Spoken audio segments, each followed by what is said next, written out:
Hello friends. एक कहावत तो सभी ने सुनी होगी कि ऊंट पर बैठे हो तो भी कुत्ता काटा। इसी को पनौती कहा जाता है। जिसके जीवन की ग्रह दशा विपरीत होने लगती है, समझो उसकी पनौती शुरू हो गई। पनौती को समझाने के लिए एक जबरदस्त स्टोरी की रचना की गई है। मुझे पूरी उम्मीद है यह कहानी आपको भरपूर मनोरंजन प्रदान करेगी। एक गांव में हीरा लाल नाम का किसान रहता था। उसकी गिनती गांव के जमींदारों में होती थी। उसके पास कई एकड़ पुश्तैनी जमीन थी जिसमें वह खेती किया करता था, लेकिन इतना अभागा था कि उसकी खेती हर साल बर्बाद हो जाती थी। वह जो भी फसल सोच समझ कर के बोता, उसमें कुछ ना कुछ कमी रह जाती। और तो और हीरा लाल जिस किसी व्यक्ति के खेत में जाकर खड़ा हो जाता, खेत के उस हिस्से में कोई फसल ही नहीं होती थी। गांव के ज्यादातर लोग उसे पनौती समझते थे। कोई भी उसके पास खड़ा होना पसंद नहीं करता था।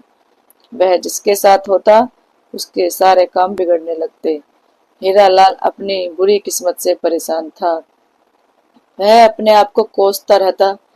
पनौती के चलते 2 बार उसकी शादी टूट चुकी थी, जिसके बाद उसने दोबारा कभी शादी नहीं की। भले ही हीरालाल की फसल हर साल बर्बाद हो जाती, लेकिन वह खेती करना नहीं छोड़ता था। इस साल मौसम विभाग की जानकारियों के अनुसार जोरदार बारिश होने की उम्मीद थी, जिसके चलते गांव के लोगों में खेती को लेकर डर बना हुआ था। सभी को लग रहा था कहीं ऐसा ना हो कि हमारी फसलें बर्बाद हो जाएं, लेकिन वहीं दूसरी तरफ हीरालाल के आत्मविश्वास में कोई कमी नहीं थी और वह बिना डरे अपने खेतों में जुताई करवा रहा था। हीरालाल को नुकसान झेलने की आदत थी। गांव के किसान डरे हुए होने के बावजूद एक उम्मीद में अपने खेतों में बीज बोने लगते हैं। हीरालाल अपने गांव के कई खेतों में जायजा लेने के लिए चक्कर लगाता है, लेकिन किसी खेत के अंदर वह प्रवेश नहीं करता, क्योंकि उसे अच्छे से पता है कि वह एक पनौती है।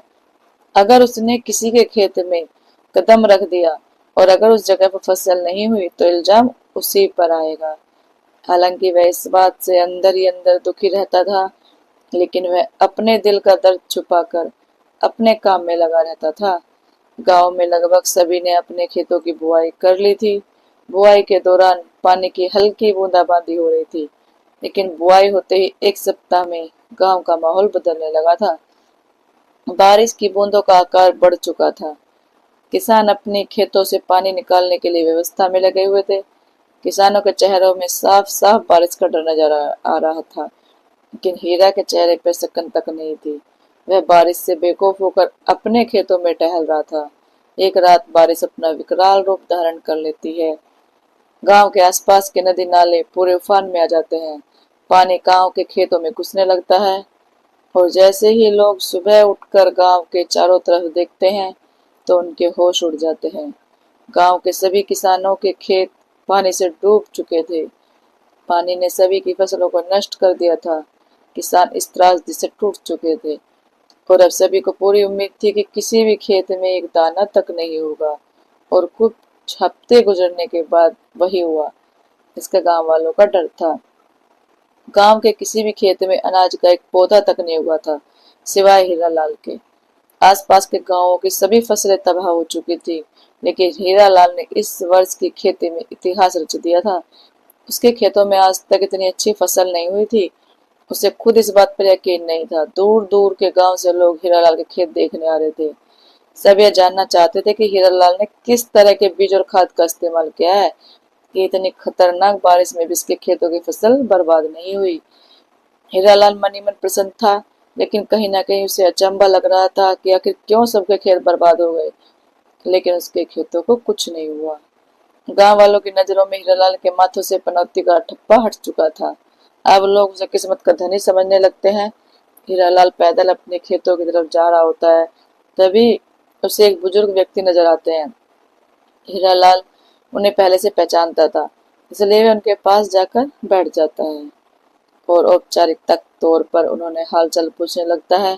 बुजुर्ग व्यक्ति अपनी बहू से हीरालाल के लिए चाय लाने को कहते हैं। हीरालाल चाय पीने को मना कर देते हैं और कहता है, अरे बाबूजी, अभी खेत जाना है। फिर थोड़ा शहर का काम भी है, यहाँ से गुजर रहा था, इसलिए सोचा आपके पास थोड़ा बैठ लूं, तो आ गया। तभी एक गाय हीरालाल के पास आकर खड़ी हो जाती है। उस गाय को देखते ही बुजुर्ग व्यक्ति का पूरा परिवार बाहर निकल जाता है। सभी हीरालाल की तरफ आश्चर्य भरी निगाहों से देख रहे होते हैं कि कुछ ऐसा चमत्कार हो चुका था जिसकी इस परिवार ने कल्पना भी नहीं की थी। यह गाय मरने की हालत में थी और पिछले एक हफ्ते से उसने कुछ भी नहीं खाया था। उसके अंदर इतनी भी शक्ति नहीं थी कि वह अपना सर ऊपर उठा सके, लेकिन हीरालाल के पास चलते हुए आई थी। परिवार के लोग उस गाय को बहुत प्यार करते थे और वह उसका इलाज भी करवा रहे थे, लेकिन गाय की हालत दिन प्रतिदिन गंभीर होती जा रही थी। लेकिन आज जो हुआ उसने हीरालाल को सबकी नजरों में एक फरिश्ता बना दिया था। धीरे धीरे गांव में यह बात फैल जाती है कि हीरालाल के आने से बिगड़े हुए काम भी बन जाते हैं। जैसे हीरालाल को पता चलता है कि लोग उसे चमत्कारी व्यक्ति समझने लगे हैं, उसे अपनी कुंडली में संशय उत्पन्न होता है और वे एक प्रसिद्ध ज्योतिषी के पास अपनी कुंडली लेकर पहुंचता जाता है। ज्योतिष आचार्य हीरालाल की कुंडली देखते ही मुस्कुराने लगते हैं। ज्योतिष बहुत ज्ञानी थे और हीरालाल के ग्रहों को, नक्षत्रों को, उसके साथ हो रहे चमत्कारों को देख लेते हैं। वह हीरालाल से कहते हैं, तुम्हारी कुंडली योग कह रहा है कि तुम किसी भी व्यक्ति के बिगड़े हुए काम को बना सकते हो, लेकिन उन्हीं ग्रहों का दुष्परिणाम यह भी है कि तुम्हारी वजह से लोगों के बने हुए काम बिगड़ भी सकते हैं और यह तुम्हारी मौजूदगी पर आधारित है। अर्थात यदि तुम किसी के अच्छे कार्य में जाओगे तो उसके कार्य खराब होने के आसार बनेंगे, लेकिन यदि किसी समस्या तकलीफ में फंसे व्यक्ति के पास उपस्थित हुए तो उसके जीवन में सकारात्मक बदलाव होंगे और यही तुम्हारी किस्मत है। अब तुम्हें ही तय करना होगा कि तुम अच्छे कार्य के लिए पनौती बनोगे या बुरे कार्य के लिए चुनौती।